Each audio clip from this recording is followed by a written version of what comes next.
Fala pessoal, meu nome é Felipe Noronha. Vamos hoje analisar a primeira pesquisa presidencial de um instituto mais renomado que foi registrada pelo TSE. Porque a partir de agora, com a nova reforma eleitoral, a partir de janeiro, todas as pesquisas que vão ser divulgadas, né, em mídias, em televisão, em rádio, enfim, têm que ser registradas. Então a primeira pesquisa aí que foi feita pela Quest com a Genial Investimentos. Vamos analisar então quais foram os resultados, o que aconteceu. Beleza? Então, foi uma pesquisa quantitativa, né? Ou seja, ela está avaliando mais números e não opiniões subjetivas. A data de coleta foi realizada entre o dia 6 a 9 de janeiro, com uma média aí com 2.000 entrevistas, com erro estimado percentual de 2 pontos percentuais para cima ou para baixo. Público-alvo de eleitores, 16 anos ou mais. E o método de coleta foi o presencial, né, foi o face a face, com os dados estruturados pelo IBGE, nível de confiança de 95%. A amostragem após estratificação, onde eles sortearam 120 municípios, e é a amostragem que eles já usam aí padrão, utilizando o algoritmo aí, de calibração, o RAKE, que é muito utilizado. Então vamos lá, só para a gente falar o número dela também, foi o número 75 de 2022. Beleza, pessoal? Essa pesquisa ela começa falando sobre a avaliação do governo Bolsonaro. Já começa com o índice, mostrando que o índice ainda continua alto de rejeição do governo Bolsonaro. Na de dezembro ele estava com 50 pontos percentuais de pessoas que consideravam que a avaliação do governo dele é negativa, e continua em 50%, 50 pontos. Regular 25, 22 positivo, então você tem aí a média de negativo 50 pontos e 47 pontos regular positivo. Beleza? Então, agora quando a gente pega entre feminino e masculino, a gente continua vendo aí que o público feminino tem uma maior rejeição ao presidente Bolsonaro contra o masculino aí que está com 44 pontos, né? Deu uma caída de 49 para 44. O regular do feminino caiu também e o positivo também caiu, enquanto o positivo do masculino para o Bolsonaro deu uma subida. Então a gente vê que o público feminino tende a ter uma maior rejeição com o Bolsonaro, enquanto o público masculino é ao contrário, né, teve uma maior aceitação. A avaliação do governo Bolsonaro, então, a gente avaliando aqui pela idade, interessante ver aqui que o público de 16 a 24 anos tem uma maior rejeição pelo presidente Bolsonaro. A gente consegue ver que também o público de 60 anos ou mais saiu de 47 pontos para 50. Vamos lá, vamos ver um outro ponto interessante aqui. O público de 45 a 59 anos, o regular caiu. Então, tudo isso é consequência do primeiro ponto, que mostra que a média geral, né, do presidente Bolsonaro ainda se mantém, porque esses dois pesos vão se equalizando. E com o ensino fundamental completo, quando a gente pega por escolaridade, até o ensino fundamental se manteve, ensino médio incompleto também se manteve, e o ensino superior incompleto aumentou a rejeição e diminuiu a taxa de positivo e regular. Então, as pessoas que têm mais graduação, a gente vê também que aumentou a rejeição pelo presidente. Por renda familiar mensal, a gente consegue ver também que ainda tem um alto índice de rejeição pelo presidente. Até 2 salários mínimos ainda se manteve, caiu um pouco a rejeição, então cresceu um pouco, o presidente cresceu um pouco nesse ponto com o público de até 2 salários mínimos.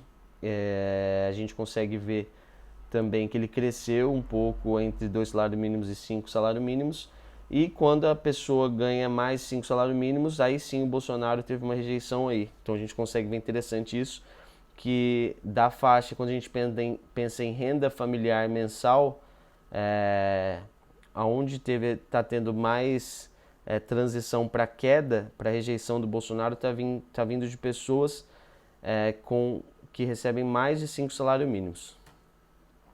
Então, a avaliação do governo presidente Bolsonaro, se alguém do domicílio recebe Bolsa Família ou o Novo Auxílio Brasil, então eleitores com renda familiar de até 2 salários mínimos, foi onde a gente falou que ele teve, né, uma queda na rejeição e aumento aí de positivo regular.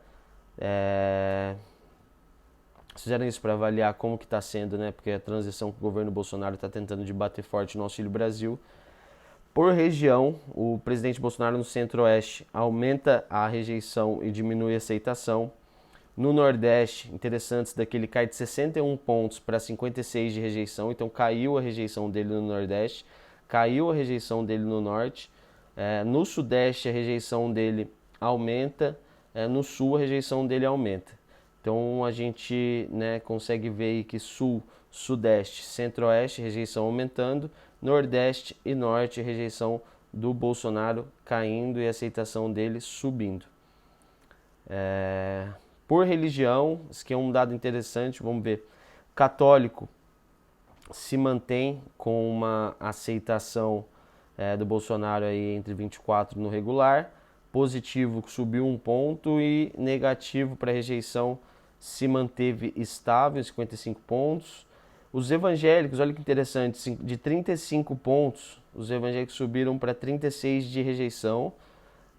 O positivo cai de 32 para 31 e o regular cai de 30 para 31.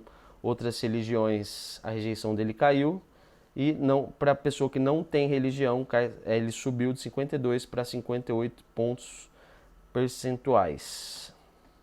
Então, a avaliação do governo presidente Bolsonaro por voto no segundo turno das eleições presidenciais, tá? Então, quando a gente pensa no Haddad aqui, se mantém em 79 pontos, se manteve estável. O Bolsonaro sobe de 42 para 45 no positivo, 32 para 31 regular, então 24 para 23. Branco ou nulo, para quem votou branco ou nulo, sobe de 60 para 68 de rejeição, né? Então o que a gente está falando por voto de segundo turno para avaliação ainda do presidente, tá, pessoal? A gente não entrou ainda em eleição, tá? E para quem não votou, de 53% de rejeição para 54%, 30 para 38 de 30 para 28 de regular e 15 pontos ainda se mantém positivo. E aí eles vieram com a pergunta: você diria que o governo do Bolsonaro está? Então eles deram 4 opções: não sabe, melhor do que esperava, nem melhor nem pior e pior do que esperava.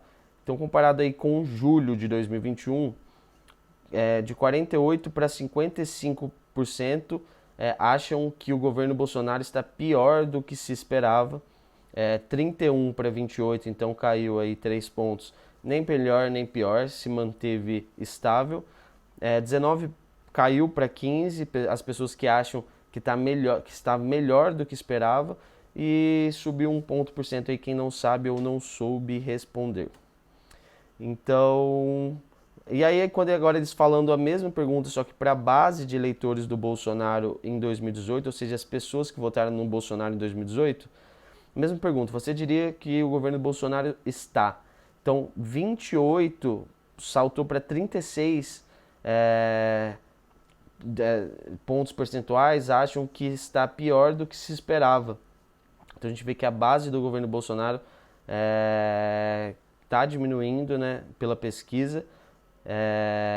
A gente vê também melhor do que esperava, caiu de 35 para 29, e nem melhor nem pior se manteve aí em 34, né, caiu 2 pontos para 34.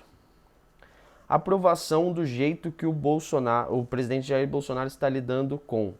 Isso que é interessante. Combate à corrupção, 36 pontos, né, eles acham que aprova, então ele trata, acho que 36% acho que ele trata bem questão de corrupção. 58 pontos para desaprovam, né? 5 pontos não sabe ou não soube. Interessante a gente ver aqui o combate à inflação, a faixa, que é o último ponto, tem 80% de desaprova pela pesquisa. quando a gente pensa no presidente Jair Bolsonaro, quando a gente está falando de combate à inflação. Combate às queimadas da Amazônia também está um índice alto. Todos os índices estão bem altos. Quando a gente pensa em mais de 50 pontos para um índice ou para outro, a gente vê, né, que tem um índice aí bem alto, principalmente quando a gente está falando de inflação e economia.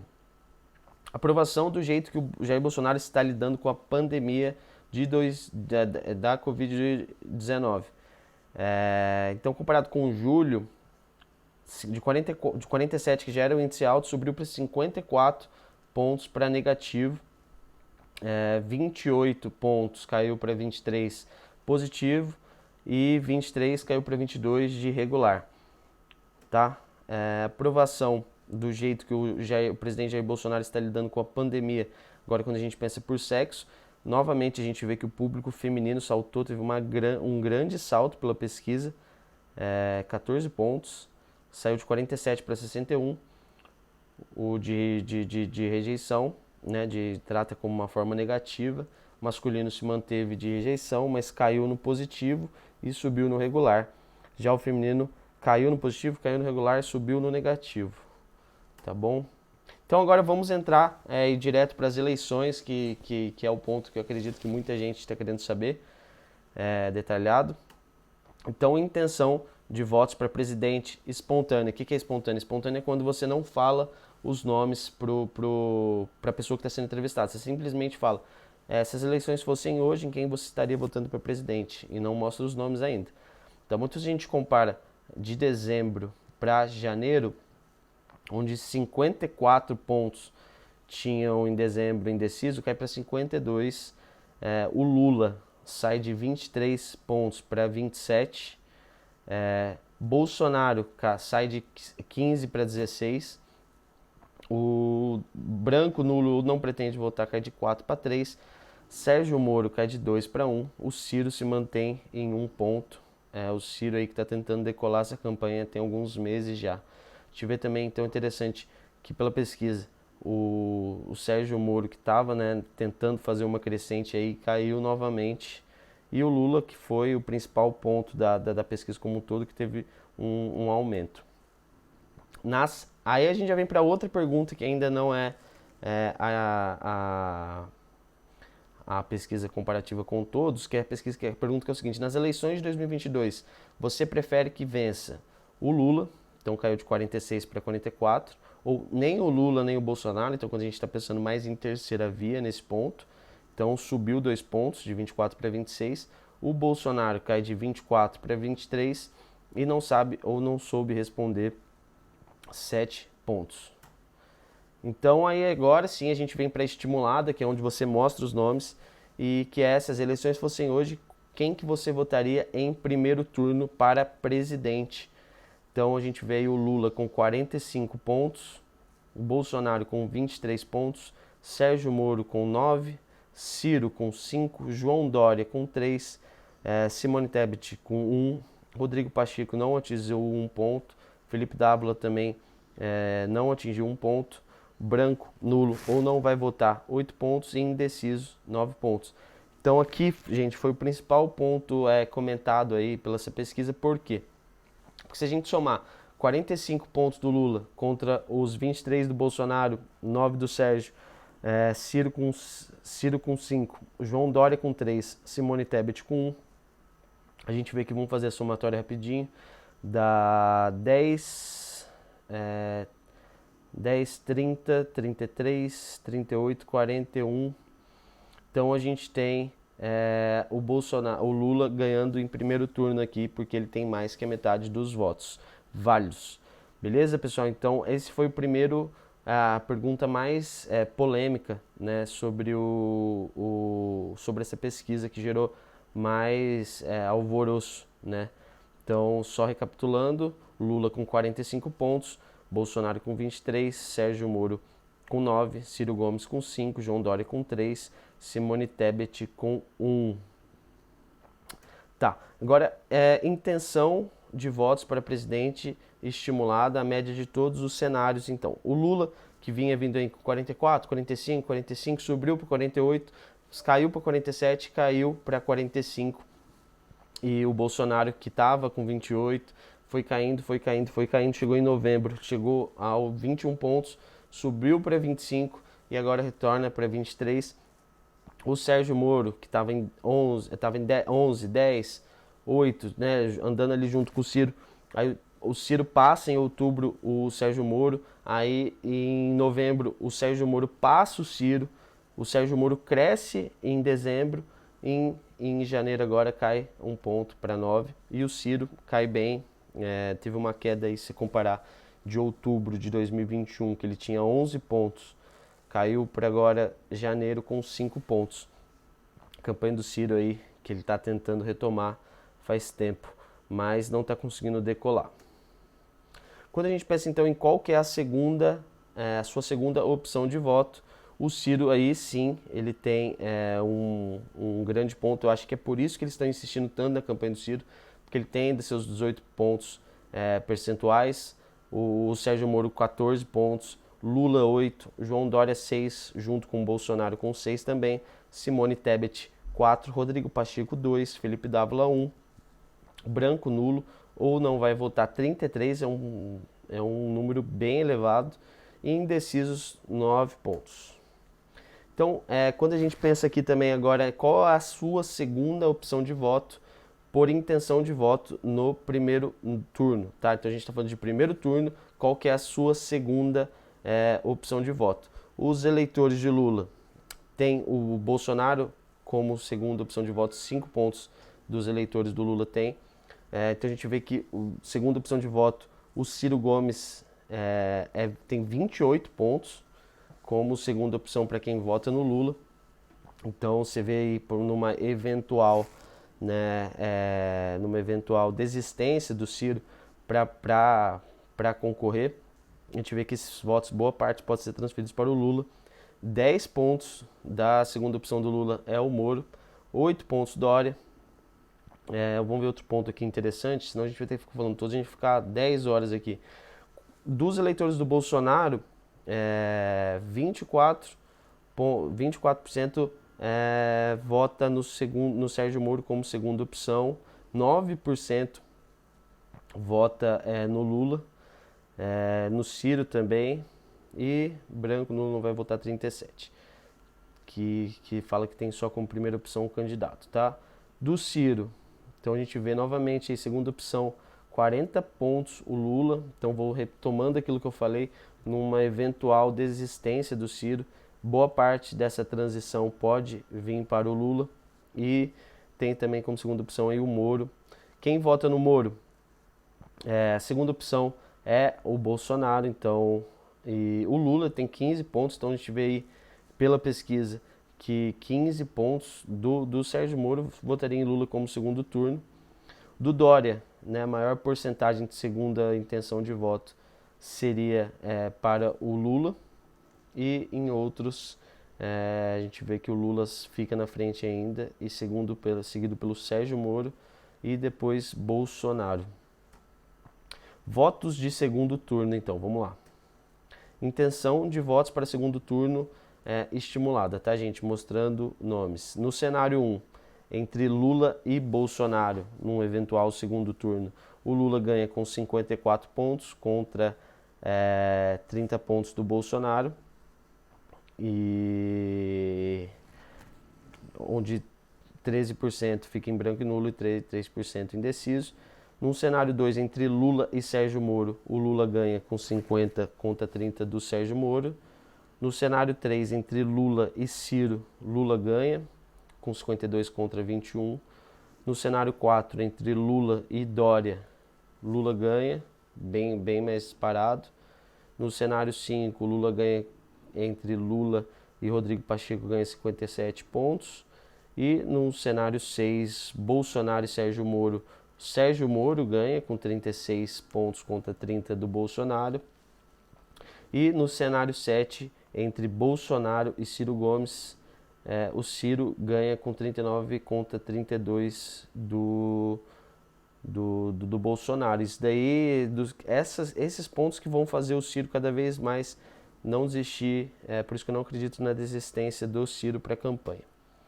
Intenção de voto para presidente no segundo turno, Lula e Bolsonaro, por intenção de voto no primeiro turno, tá bom? Então, assim, quem vota no Ciro Gomes, por exemplo, assim, ó, a primeira pergunta aqui, tá aqui, Ciro Gomes, quem vota no Ciro Gomes no primeiro turno, tem como intenção de voto no segundo turno 58 pontos o Lula e 16 Bolsonaro.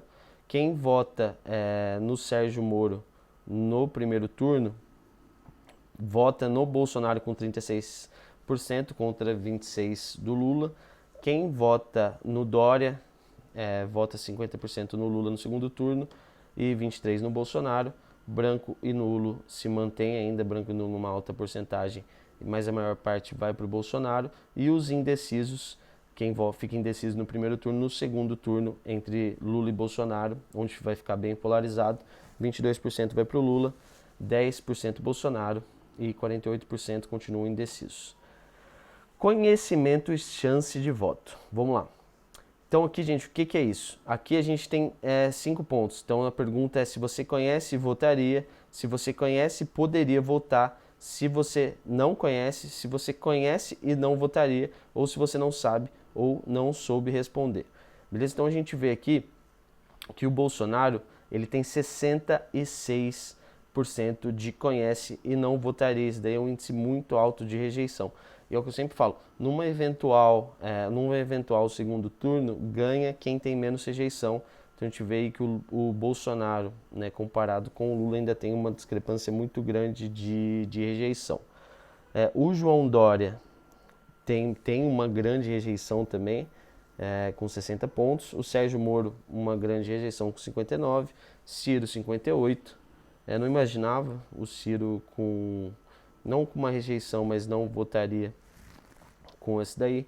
Lula 43, Rodrigo 37, só que a gente vê aí que não conhece muito alto do Rodrigo, muito alto do Felipe Dávila, muito alto da Simone Tebet, que isso também pode ser trabalhado com marketing político, mas no atual cenário que a gente está de polarização e talvez uma terceira via tentando, mas brigando aí no jogo político, bem difícil, tá, pessoal?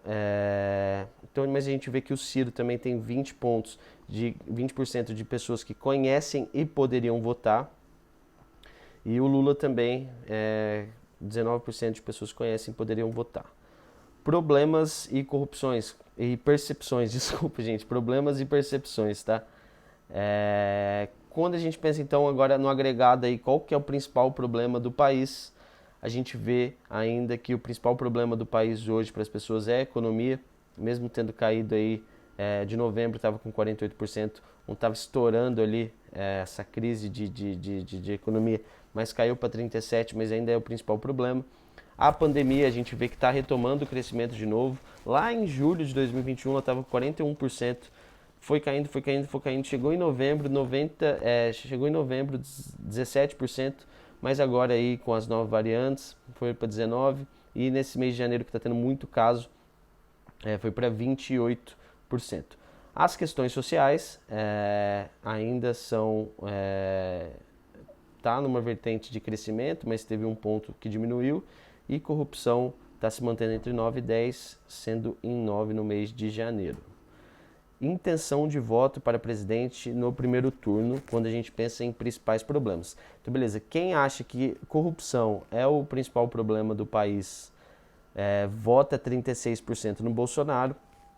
Quem acha que corrupção é o principal problema do país, tem 32% dessas pessoas votam no Lula, e 10% no Sérgio Moro. Então a gente vê que o Sérgio Moro tem uma pequena parcela, tem uma grande até parcela comparado por ele ter nessa questão de combate à corrupção. Questões sociais, o que já era esperado, 55 pontos votam no Lula. Saúde e pandemia, 44% votam no Lula. E economia, 48 pontos votam no Lula, contra 20 do Bolsonaro e 11 do Sérgio Moro.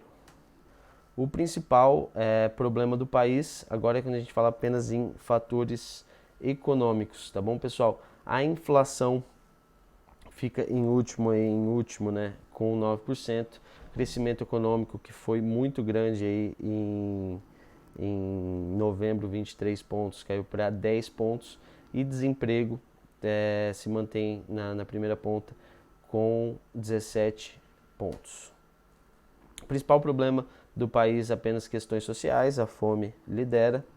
E agora vamos falar de pandemia, que a pesquisa também tratou da parte de pandemia. Qual é o seu nível de preocupação com a pandemia da Covid?